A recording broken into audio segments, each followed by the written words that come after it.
مساء الفل على حضراتكم. طبعا طلعت لكم دلوقتي بعد انتهاء مباراة الأهلي والإسماعيلي. الحمد لله على الفوز 2-1 وعلى الثلاث نقاط، ولكن في بعض الحاجات بصراحة يعني عصبتنا النهاردة في المباراة.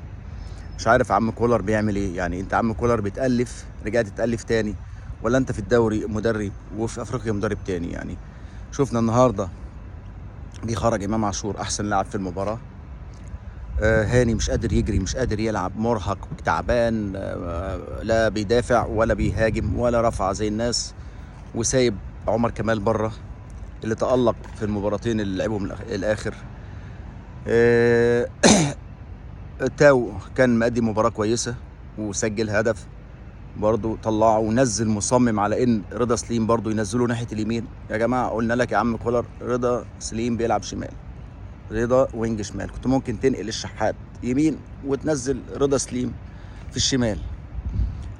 آه طبعا شابوه كبير وبرافو لشوبير نجم المباراة اللي عمل انقاذين ولا اروع ولا اجمل وابداع بصراحة.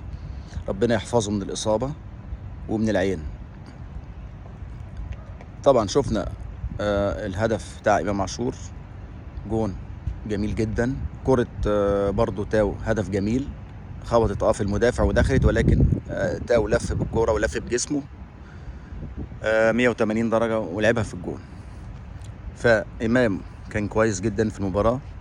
أنا كنت شايف إنه ما يطلعش، يعني معرفش وجهة نظر كولر. تغييرات منزل لي موديست اللي هو أساسا يعني موديست موجود في الملعب بحس إن إحنا بنلعب 10، يعني بنلعب ناقصين، وسايب هاني لما خلاص خلص واتصاب وطلع ولعبنا ناقصين برضه، بقينا ناقصين هاني وناقصين موديست، بنلعب 9 في نهاية المباراة.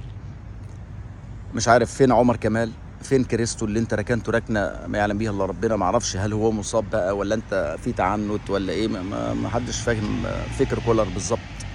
وعمر كمال ليه ما يبداش او ليه ما يلعبش حتى في الشوط الثاني؟ طلع هاني ونزل عمر كمال يا عم. يعني نزل لي السوليه وكوكا في اخر الماتش.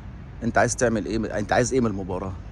ما كان عندك كهربا مكان موديست ينزل ويضغط ويقدر يسجل حتى على الاقل. يعني اهو انت ريحت الدفاع كده، انت ريحت الاسماعيلي لما نزلت لهم موديست وطلعت امام عاشور، والدنيا ايه خربت معاك. فمش عارف هو انت بتعمل ليه كده فينا كولر يعني.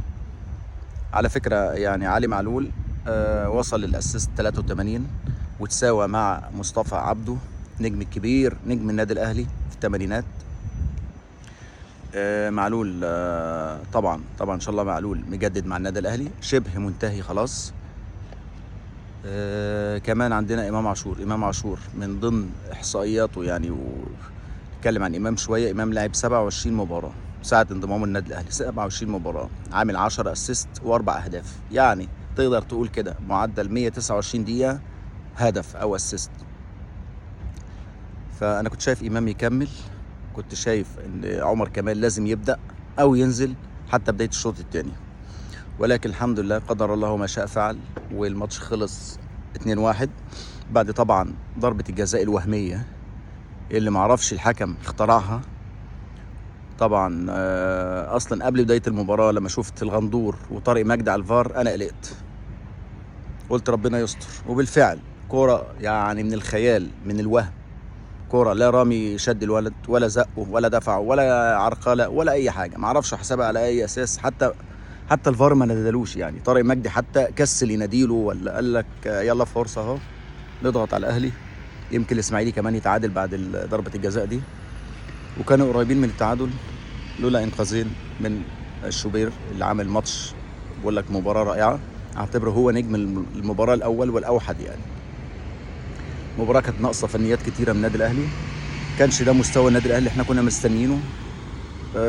وحشونا في الدوري، فقلنا اللعيبه هترجع بقى وتأدي مباراه ويعوضونا عن المباريات اللي فاتت في الدوري كلها والاداء اللي كان مش تمام في مباريات الدوري. ولكن كولر مصمم على ان الدوري حاجه وافريقيا حاجه تانية. لا يا عم كولر، البطولتين المفضلتين لدى النادي الاهلي وجماهير النادي الاهلي هي افريقيا والدوري العام. فارجوك بطل تألف شويه وقلنا هنعمل تدوير. فين كريم الدبيس؟ معرفش هل هو مصاب ولا لا. تريح معلول شويه، هاني يريح بقى وينزل عمر كمال.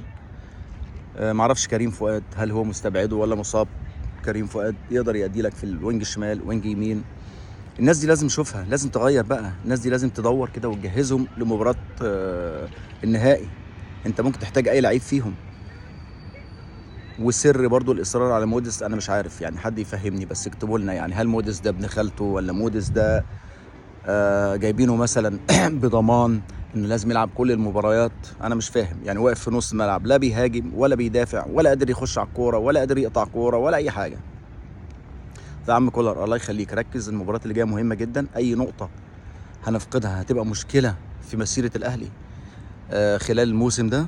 محتاجين كل نقطه، محتاجين كل اللعيبه اللي مرهقه ريحها وجهزها لمباراه الترجي.